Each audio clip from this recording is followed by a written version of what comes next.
Banyak yang saya lihat bahwa bisnis-bisnis zaman sekarang itu mereka banyak sekali hal-hal yang harus mereka ketahui dan mereka pahami dan mereka explore ya. Kalau saya ditanya, coach buka bisnis zaman sekarang atau bangun bisnis zaman sekarang atau menjalankan bisnis zaman sekarang dibandingkan dengan dulu, gampangan mana? Saya bilang sebetulnya kalau kita tahu caranya, gampangan sekarang. Kenapa? Kalau dulu kita mesti cari tahu semua sendiri. Segala macam kita mesti cari tahu. Mungkin ya kalau kita misalnya mau cari bisnis aja gitu ya. Kalau kita mau mengenalkan bisnis kita, itu kita harus masuk ke buku Yellow Pages tuh.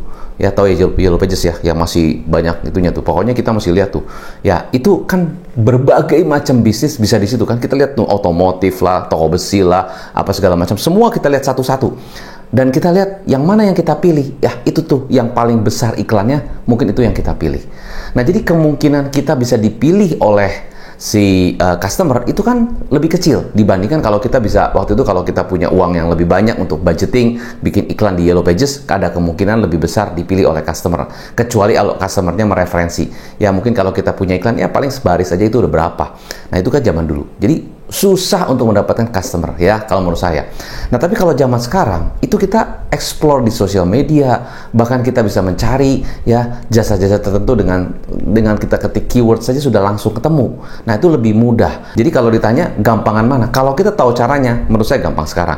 Tapi kita kalau nggak tahu caranya ya dulu sama sekarang susah juga gitu ya. Kita punya bisnis ya, apapun bisnis kita, pastinya setiap bisnis mau bisnis yang kecil ya Mickey Mouse size sampai dengan jumbo size, pasti mereka berpikir bagaimana supaya bisa efisiensi secara cost, secara biaya. Kalau bisa mengurangi fixed cost dan kalau bisa meningkatkan variable cost. Khususnya di video ini saya akan bahas mengenai bagaimana kita bisa lebih produktif dan efektif di dalam menjalankan bisnis di era sekarang, era teknologi. Nah, bagi Anda yang baru pertama kali nonton channel saya, Anda bisa nonton dulu. Jangan lupa Anda subscribe ya dan share ke teman-teman Anda karena saya percaya sharing is caring. So, secara pebisnis, jadi kalau kita punya bisnis, pastinya kita, fokus utama kita, seperti saya sudah sampaikan di video sebelumnya, yaitu mengenai bagaimana kita bisa smart di dalam, khususnya mengelola cash flow. Karena cash flow itu sangat penting. Orang bilang profit is the king, tapi kalau menurut saya, cash flow itu King Kong. Jadi lebih besar lagi daripada profit. Profitnya bisa oke, tapi cash-nya ada apa enggak?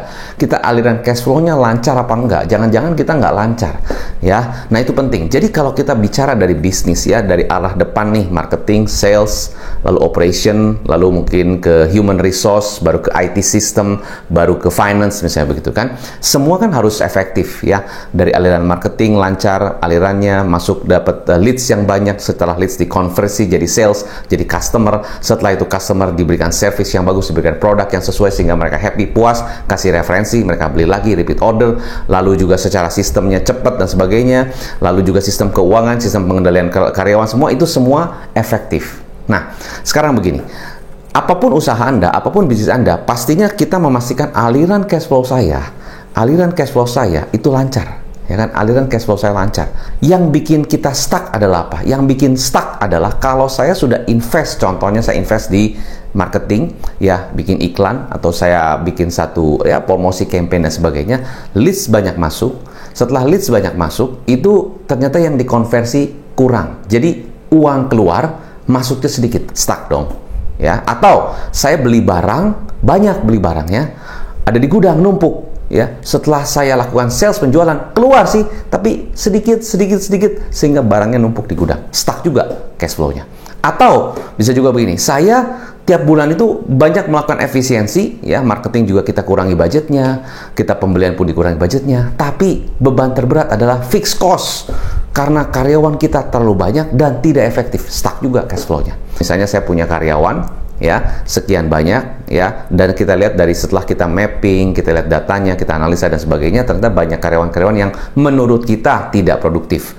Tapi bukan secara subjektivitas ya, kita nggak suka sama dia atau kita kesel sama attitude-nya, nggak cuma begitu. Tapi kita harus ada ukurannya, harus ada semacam indikatornya kenapa orang ini tidak produktif. Dan sudah diukur berapa lama, udah 6 bulan, sudah masa percobaan, sudah SP1, SP2 tetap tidak berubah. Nah itu mungkin ada kemungkinan kita tidak lanjutkan.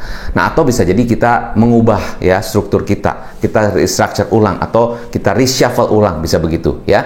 Nah Atau bisa juga mungkin karyawan kita udah bagus, ya udah cukup efektif, tapi kita pengen pengembangan. Pengen pengembangan, kita nggak mau bayar fixed cost, nggak mau nambah karyawan secara fixed cost, tapi kita butuh pengembangan.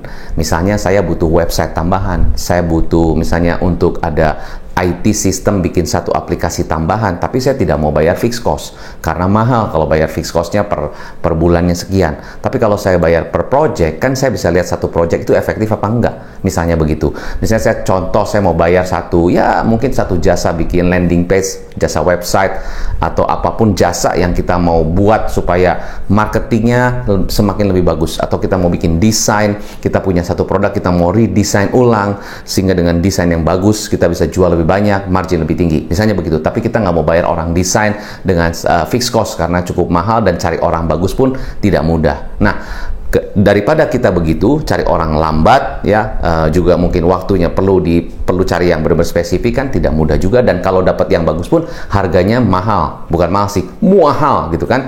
Jadi lebih baik kita cari freelance aja yang memang mereka profesional di sana dan mereka memang sesuai di dalam bidangnya. Misalnya tadi jasa desain, jasa bikin logo, atau bikin packaging diangkat secara mungkin personifikasinya, secara dan sebagainya. Mereka punya cara sendiri, pendekatannya, approach-nya dan sebagainya. Nah, itu kita bisa cari profesional freelancer khusus untuk jasa desain, logo, branding dan sebagainya. Cuman kadang-kadang pebisnis bikin, aduh gimana ya caranya, cari kemana ya? Lu punya referensi nggak? Kau punya teman nggak? Kau punya ini nggak? Coba minta tolong dong. Atau di grup kita blast, siapa di sini yang tahu ada orang yang memang bikin desain bagus? Atau mungkin kita tanya teman kita yang bikin desain logo gimana? Bisa aja. Cara pertama mungkin kita bisa cari referensi dari teman-teman kita ataupun dari networknya kita. Bisa juga dapatlah calon jasa desainer ini ya untuk bikin desain logo, branding dan sebagainya. Setelah kita tanya namanya orang ya, direferensikan, bisa jadi mungkin dia merasa sudah oke, sudah bagus reputasinya, mungkin sudah punya ya branding dan segala macam sudah oke. Ya kemungkinan besar juga mereka punya pricing tertentu yang bisa jadi mungkin, saya tidak bilang semua, kemungkinan harganya mungkin tinggi juga ya. Mungkin bisa disesuaikan budget ya, tapi itu opsi satu. Bisa saja dari referensi. Ya, apakah kita cukup dengan mencari referensi saja, atau kita benar-benar mau cari seseorang yang benar-benar profesional dan kita sifatnya itu kita mau coba tes dulu, kita mau banding dulu ya. Namanya kita wajar sebagai customer itu bisa membandingkan. Nah, ada satu platform yang saya sebut adalah 1000.com ya. 1000.com adalah platform khusus freelancer. Nah, bayangkan, jadi kalau Anda cari referensi, bisa aja mungkin kata dia bagus, atau pernah dicoba dari situ bagus. Tapi kan bisa jadi mungkin produknya beda, atau mungkin ya bisnisnya beda, dan sebagainya. Bisa jadi bagus menurut orang itu, belum tentu yang lainnya, ya. Kita tidak bilang itu jelek, enggak. Tapi kita anggaplah referensi, kita simpen. Nah, ada baiknya kita pun juga cari dari beberapa freelancer lain. Saya merekomend satu platform yang saya sebut dengan 1000.com. Nah, 1000.com ini menyediakan ratusan freelancer dengan berbagai jenis jasa bikin website, bikin landing page, bikin desain logo, branding, bikin untuk jasa, bikin aplikasi, untuk sistemasi, untuk sistem akunting, finance dan sebagainya, gudang, sistem, semuanya ada di sana. Anda tinggal klik ke 1000.com. Di sana Anda bisa pilih dari ratusan jasa, service, ya produk untuk bikin apapun itu, ya berbagai macam tipe freelancer. Nah, di situ Anda bisa tinggal cari saja. Fokusnya adalah kepada bagaimana kita lebih produktif, ya. Boleh Anda dapat referensi, tapi saran saya juga Anda coba klik 1000.com. Di situ banyak sekali ratusan freelancer. Anda ketik di sana. Anda mau ketiknya apa? Jangan cuma ketik saya jasa desain atau jasa desain untuk bikin logo, atau cuma saya desain untuk packaging. Jangan cuma terlalu general. Anda harus sangat spesifik. Saya mau buat website misalnya. Di website itu saya inginkan ada satu lead magnet strategi, sehingga lead magnetnya berbentuk seperti ini.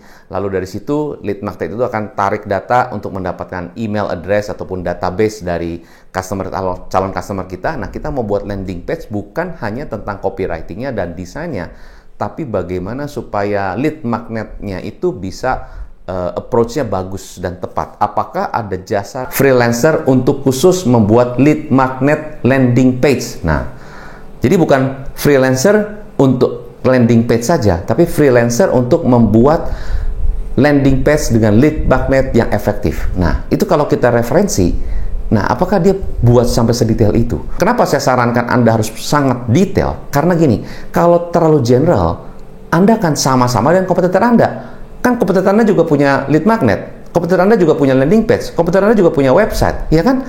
Tapi kalau Anda punya landing page yang punya lead magnet yang efektif, karena si freelancer ini specifically bikin landing page dengan lead magnet yang efektif, dia bikin ke perusahaan skincare, bikin perusahaan untuk retail, bikin perusahaan untuk untuk stationery, bikin perusahaan untuk misalnya jual sepeda, elektronik, bahan bangunan dan sebagainya, dia bikin itu semua, jasa, cleaning service, semua dia buat. Nah itu kan berarti efektif sekali, dia benar-benar sangat tajam di bagaimana membuat landing page dengan efektif lead magnet strategi. Nah kalau Anda carinya spesifik di referensi, apakah dapat seperti itu atau hanya cuma general? Akhirnya Anda bolak-balik nego sana nego sini, tetap dapatnya general. Ya, saya tidak bilang semua, ini adalah pengalaman saya juga. Tapi kalau kita cari dari freelancer, ya di dalam wadah yang benar-benar semuanya memang mengumpul di sana, terkumpul semua di sana, itu kan Anda bisa dapat specifically. Dan pengalaman saya mendapatkan satu spesifik freelancer yang membuat jasa landing page ya dengan lead magnet strategi yang sangat efektif, ketemu di 1000.com. Nah itu terserah Anda. Jadi kalau Anda mau menang ya melawan kompetitor, ya menang di pasaran, Anda di depan, Anda harus cari yang lebih detail, karena customer cari yang sesuatu yang lebih baru, sesuatu yang lebih di depan, sesuatu yang lebih spesifik, tidak umum-umum. Ya kan kita jualan iced tea aja atau jualan bubble tea aja, kan cari yang spesifik, cari yang benar-benar lebih berbeda kan. Kalau sama-sama aja ngapain saya beli sama Anda, cari aja sih itu, kan gitu. Jadi sama, sebagai pebisnis kita harus bagaimana caranya supaya service saya, marketing strategi saya, mungkin teknik sales saya, approach promotion saya, campaign promosi saya, itu berbeda ataupun punya satu keunikan perbedaan dibandingkan orang lain. Kalau nggak saya sama-sama aja dengan orang lain, betul ya. Dan kalau saya sama-sama dengan orang lain, akhirnya apa? Penjualannya makin begitu aja, bisa jadi menurun. Tadi cash flow stuck, ya kan? Kenapa? Tadi keputusan kita terlalu general. Boleh nggak coach kalau saya saat ini punya bisnis, saya sudah punya website, saya sudah punya ya landing page, sudah punya. Ini bukan hanya tentang landing page ya, macam-macam. Coach saya punya produk lebih dari 50 SKU. Boleh nggak coach? Saya tuh cuman brandingnya saya cuma di satu vendor aja. Boleh nggak? Ya jawabannya saya pasti boleh. Cuman gini, apakah Anda yakin vendor yang saat ini Anda pakai itu bisa membuat Anda semakin lebih di depan, atau ya stuck di situ aja? Nah, bisnis itu dinamikanya tidak bisa stuck. Begitu ada kompetitor masuk, begitu mereka orang lain mulai masuk, Anda mesti mulai ciptakan yang baru. Bahkan itu udah ketinggalan. Kenapa? Karena biasanya begitu orang lain udah mulai mengcopy jasa Anda, mengcopy produk Anda, berarti mereka udah tahu strategi Anda semua. Ya, kalau mereka punya sistem strategi yang cepat, udah pasti ketinggalan deh. Nah, justru sebelum mereka tahu, Anda harus pikirin dulu ke depan. Nah, itulah strategi bisnis zaman sekarang. Saya harus selalu di depan. Karena kalau saya di belakang, itu pasti ya. Bahkan saya sama aja nih, beda sedikit. Orang tuh cepet banget. Orang cepet banget. Apalagi di saat ini, persaingan bisnis. Anda lihat deh, buka aja TikTok. Wah, itu yang jualan begitu banyak sekali. Buka YouTube, wah banyak sekali. Buka Instagram, wah banyak sekali. Betul kan?